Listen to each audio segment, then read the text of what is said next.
లోకాలను రక్షించే ఆ మహావిష్ణువు శివుణ్ణి చూసి భయపడ్డాడా?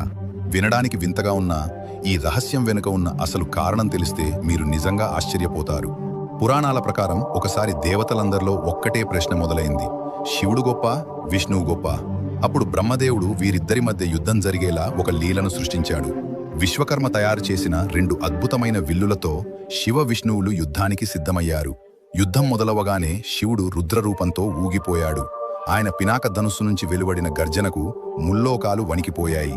ఆ ఉగ్రత చూసి దేవతలు, దిక్పాలకులు గడగడలాడారు. సరిగ్గా అప్పుడే విష్ణుమూర్తి ఒక క్షణం మౌనంగా నిలిచి నెమ్మదిగా వెనక్కి అడుగు వేశాడు. అందరూ విష్ణువు భయపడి వెనక్కి తగ్గాడని అనుకున్నారు. కానీ అసలు రహస్యం అది కాదు. శివుడి ఉగ్రరూపం అంటే సృష్టి అంతం. విష్ణువుకి తెలుసు, తాను కూడా యుద్ధం చేస్తే ఈ సృష్టి మొత్తం భస్మమైపోతుందని.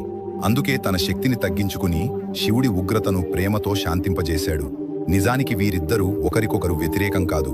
విష్ణువు సృష్టిని నిలబెట్టే పాజిటివ్ ఫోర్స్ అయితే, శివుడు లయను తీసుకువచ్చే డిస్ట్రాక్టివ్ ఫోర్స్. ఈ ఇద్దరి సమతుల్యతే ఈ విశ్వం. మరి మీ ఉద్దేశంలో ఇది విష్ణువు భయమా, లేక శివుడిపై ఉన్న అపారమైన ప్రేమ? వెంటనే కామెంట్ చేయండి. ఓం నమః శివాయ. జై శ్రీమన్నారాయణ.